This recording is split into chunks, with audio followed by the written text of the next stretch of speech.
오늘 영상에서는 소돔과 고모라 성의 멸망 원인 환대의 문제인가 동성애 때문인가 라는 주제로 좀 이야기를 나눠보려고 합니다. 성경에는 동성애와 직접적으로 연관되어 있는 본문들이 몇 군데 있지요. 구약의 국한에서 생각을 해보면 창세기 19장 1절에서 11절, 사사기 19장 16절에서 30절, 레위기 18장 22절, 그리고 20장 13절 이 정도가 이제 포함이 됩니다. 이 짧은 영상에서는 이 구절들 가운데서 소돔과 고모라의 멸망을 다루고 있는 창세기 19장 1절에서 11절에 대한 내용을 좀 살펴보려고 합니다. 흥미롭게도 이 본문을 어떻게 해석하느냐에 따라서 크게 두 그룹으로 나뉘는 것을 볼 수가 있습니다. 물론 두 그룹 각각의 면면을 살펴보게 되면 각 그룹 내에서도 결이 다른 주장들이 오고 간다는 것을 알 수 있습니다. 하지만 그럼에도 불구하고 크게 두 그룹으로 나눌 수 있다라고 이제 말할 수 있는 것이죠. 한 그룹은 소돔성 멸망의 주된 원인이 동성애 문제가 아니라 나그네와 같은 사회적 약자들에게 마땅히 했어야 할 환대를 하지 않았기 때문이라고 주장을 합니다. 환대라고 하는 것은 주인이 자신의 공간 안에 들어온 손님이나 방문자들에게 행하는 친절한 손대접을 의미하는데, 소돔성 사람들은 그러기는커녕 오히려 손님들, 즉 나그네라고 확인되어지는 그들에게 폭력을 행사하고자 했다라고 하는 것입니다. 따라서 창세기 19장은 동성애 문제하고는 전혀 상관이 없는 본문이라고 이제 주장을 하는 것이죠. 또 다른 한 그룹은 소돔성 멸망의 원인에 환대 문제가 없는 것은 아니지만 주된 범죄는 그래도 동성애라고 주장을 하는 그룹이 이에 해당합니다. 어떤 주장이 맞는 것일까? 어떤 주장이 맞는 것일까요? 먼저 첫 번째 그룹에 있는 분들과 그들의 주장을 살펴보면 이렇습니다. 사실 이 입장을 취하고 있는 분들은 국내에서는 그렇게 많지는 않지요. 점점 늘어나는 추세이기는 합니다만 주류를 이루고 있지는 못합니다. 요즘 들어 세간에 좀 뜨겁게 뜨거우신 분도 있고 뜨겁지 않으신 분들도 있지만, 뜨겁게 등장하고 있는 분들 가운데 이신건 박사님, 허후익 박사님, 그리고 김건준 박사님 정도가 열심히 활동하고 있는 것으로 알고 있습니다. 이신건 박사님은 조직신학 분야라서 그런지 동성애와 관련해서 쓴 본인 자신의 글, 특별히 이제 성경 주석적인 어떤 측면에서 쓴 글은 없는 것으로 알고 있습니다. 유튜브에서 동성애를 지지하는 다른 학자들을 비판하고 있는 정도의 수준으로 알고 있습니다. 허익 박사님은 동성애는 죄인가? 라고 하는 책을 작년 5월에 내셨고, 김건주 박사님은 내 이웃을 내 몸과 같이 라는 제목의 책을 올해 초에 출판했습니다. 허 박사님의 책 목차를 보게 되면 일부에서는 성서와 동성애라고 하는 제목이 있고, 그 아래 1장에는 소돔의 죄가 동성애 요구인가 나그네에 대한 행패인가, 그리고 2장으로 내려가면 동성애 때문에 소돔이 멸망했는가 라는 내용을 다룹니다. 대충 무슨 내용인지 추측할 수는 있지만, 하지만 아쉽게도 제 손에 들려있지 않기 때문에 읽지도 않은 상태에서 다루는 것은 옳지 않다라고 생각을 해서 오늘 그 내용은 다루진 않으려고 합니다.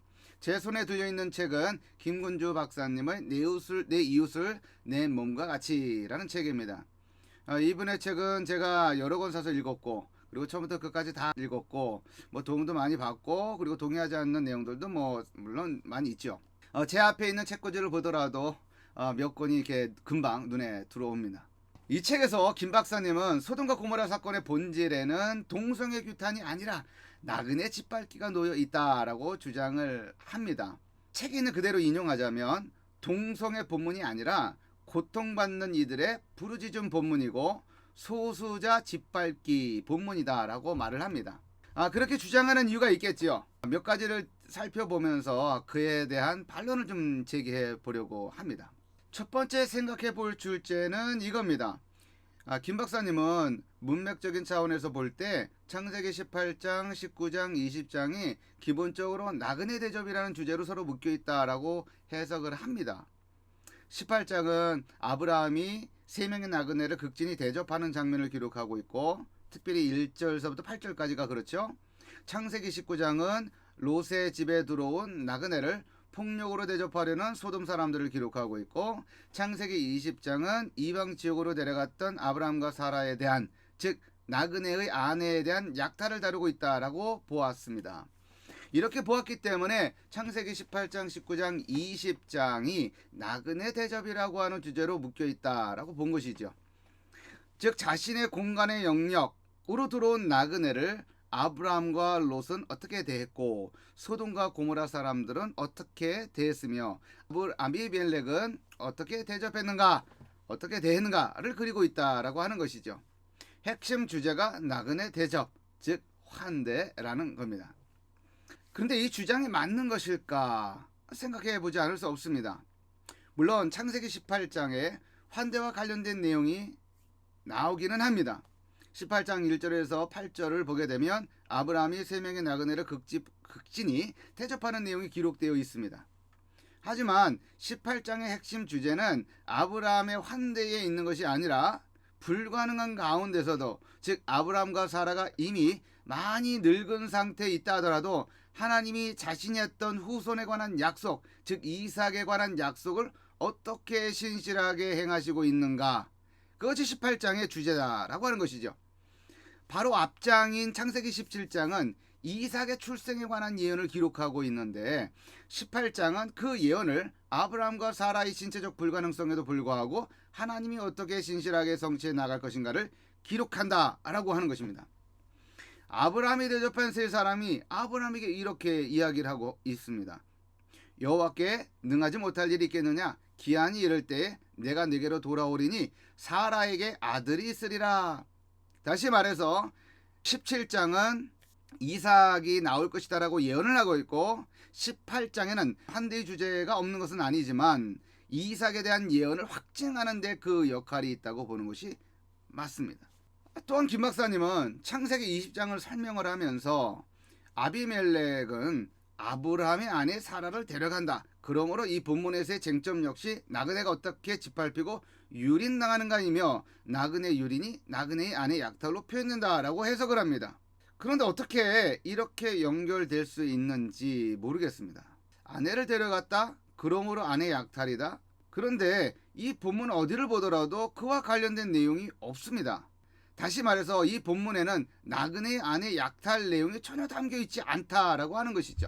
아비멜렉은 사라를 약탈하지도 않았고 그가 사라를 데려갔던 것은 아브라함이 사라를 자기의 누이라고 속였기 때문이었고 사라를 데려가기는 했어도 그녀에게 가까이 가지도 않았으며 하나님도 그것을 아시고 아비멜렉의 꿈에 나타나서 너가 온전한 마음으로 이렇게 한 줄을 알았다라고 말씀을 하십니다.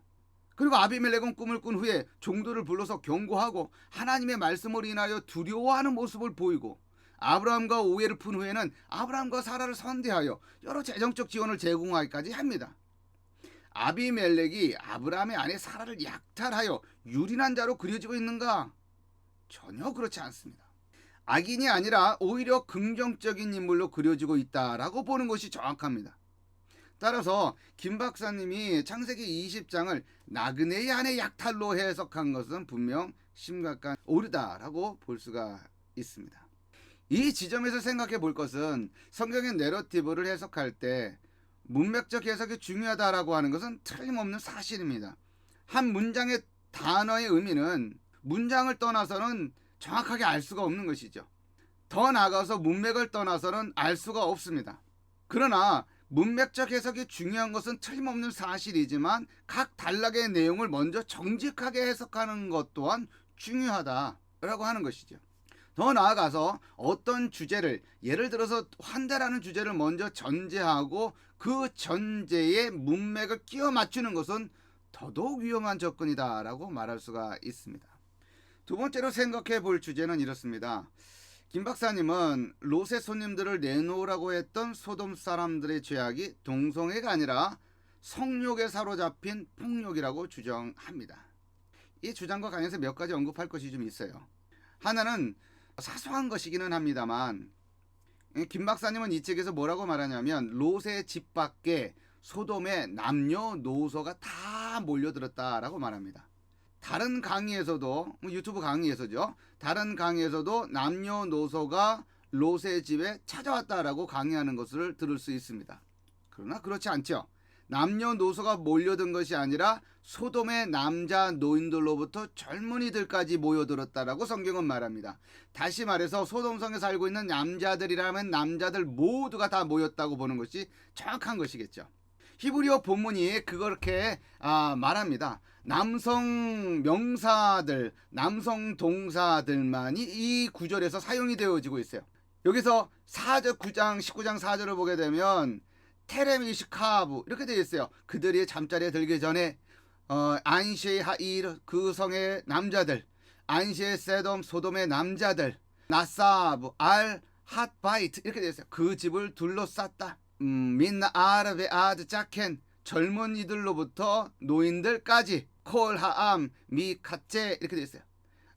그 마을 끝에서 온 끝에로부터의 모든 사람들, 그러니까 모든 남자들이 다 왔다라고 보는 것이 정확한 것이겠죠. 만일 남녀노소가 왔다라고 말을 하게 되면 구약 성경에 이런 표현들은 그렇게 많이 사용되어지지는 않지만 매 이시베아드 이샤 민나 아르베아드 자켄 이와 같은 표현이 구약 성경에 한번 나오는데 이 표현이 와야겠죠. 그러나 창세기 19장에는 이 표현이 나오지 않고 민나 아르베아드 자켄 콜하암 이렇게 되어 있어요. 다시 말해서 젊은이들로부터 나이 든 사람들에 이르기까지 남자들, 다시 말해서 소돔의 노인들로부터 젊은이들까지 모든 남자들이 롯의 집 문 밖에 모여 우글댔다라고 하는 것을 알 수가 있습니다. 김 박사님이 그렇게 모인 사람들을 두고서 남녀노소라고 표현한 것은 혹시 남성 동성애를 애써 희석시키고자 한 것이 아니냐는 의문을 제기하는 분들도 없지 않지만 꼭 그렇게 보이지는 않습니다. 단지 사소한 언어적 습관의 결과가 아닌가 싶습니다. 우리는 보통 노소 이렇게 말하지 않고 남녀노소라는 말을 더 흔하게 편하게 이제 쓰는 습관이 있죠. 그런 습관의 결과가 아닌가라고 저는 생각을 합니다. 그런데 그럼에도 불구하고 그런 언어적 실수가 롯의 집 밖에 몰려든 사람들이 남자들만 있었던 것이 아니라 여자들도 있었다는 오해를 불러일으킬 수 있다라고 하는 것은 분명한 사실입니다. 다른 하나는 소돔 사람들의 죄악은 동성애가 아니라고 주장한다라고 하는 그 부분을 생각하지 않을 수 없습니다. 김 박사님은 이렇게 설명을 합니다. 롯의 집 밖에 몰려든 남자들이 롯의 집에 머물고 있는 손님들과 상관하고자 했던 것, 즉 알다를 의미하는 히브리어 야다를 행하고자 했던 것은 동성을 향한 성적 욕망을 드러낸 표현이다라고 말을 합니다. 그리고 그들은 도착적인 성욕에 사로잡힌 폭력배들일 따름이고, 따라서 이 사태의 본질은 동성애가 아니라 폭력이다 라고 주장을 합니다. 사태의 본질은 동성애가 아니라 폭력이다 라고 보는 것이죠. 김 박사님이 롯의 집 밖에 모인 남자들을 가리켜 동성을 향해 성적 욕망을 드러내고 있던 자들이라고 말한 것은 그나마 다행이지 않나 싶은 지점이 있습니다. 왜냐하면 소돔과 고모라의 죄를 설명하면서 동성애하고는 전혀 무관하다고 주장한 학자들 중에는 히브리어 야다를 성관계를 의미하는 단어로 이해하지 않고 단지 누가 왔는지를 확인하고자 했던 표현이라고 주장하는 학자들도 있기 때문입니다. 대표적인 학자가 데릭 베일리이죠. 그는 자신의 책 Homosexuality and the Western Christian Tradition 이라고 하는 책에서 이렇게 주장을 했습니다. 그래도 김 박사님은 적어도 야다라는 히브리어 단어가 이 문맥에서는 적어도 성관계를 의미한다라고 해석을 했다라고 하는 사실입니다. 그러나 소돔 성남자들이 의도했던 동성 간 성관계가 일방적이고 강압적인 성격을 띠기 때문에 이 사태의 본질은 동성애가 아니라 폭력이다라고 주장을 하는 겁니다. 근데 저는 이 부분을 좀 받아들이기가 힘듭니다. 이게 무슨 해석이죠? 만일 동성 간 성관계가 일방적이지 않았고 강압적이지 않았다고 한다면, 만일 롯의 집에 머물고 있던 자들이 동성애의 소돔성 남성들과 동의해서 성관계가 이루어졌다면 그때야 비로소 소돔성에서 벌어진 사태의 본질은 동성애라고 말하겠다라고 하는 것인가요? 핵심은 일방적이고 강압적인 성격을 뗀 동성애이지요. 남성 동성애자들의 폭력이 본질이 아니라 강압과 폭력이 동반된 동성애다라고 하는 겁니다. 흥미로운 것은 김 박사님의 해석은 폭력의 주체는 모호하게 만들어버리고 반면 폭력의 대상이 되는 나그네만 강조한다라고 하는 겁니다. 폭력의 대상이 되는 약자를 강조하는 것만큼이나 폭력의 주체도 강조되어야 하겠죠. 일단의 남자 고등학생들이, 즉 남자 청소년들 몇 명이 한 여학생에게 집단 성범죄를 저질렀다고 했을 때 그 성폭행죄를 저지른 고등학생 혹은 청소년이라는 신분은 언급하지 않으면서 그것의 본질은 폭력이라고 말하면 받아들일 수 있을까요? 일단의 남자 고등학생들이 한 여학생에게 집단 성범죄를 저질렀다면 말 그대로 청소년 남학생들이 성폭행이라고 하는 죄악을 저지른 것이 되는 것이죠. 마찬가지로 소돔성 사태의 본질을 폭력이란 단어로 축소시켜 말할 수는 없습니다.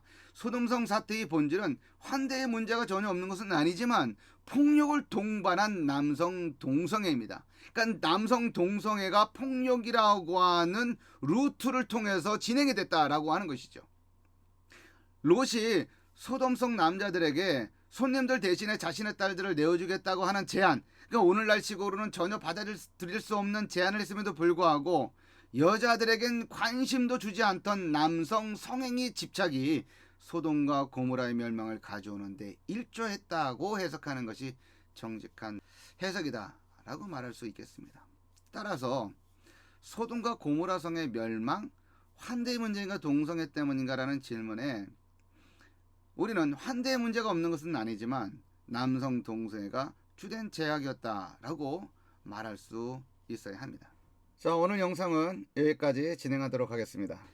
오늘 내용이 유익했다고 한다면 좋아요, 구독, 알람 설정해 주시면 감사하겠습니다.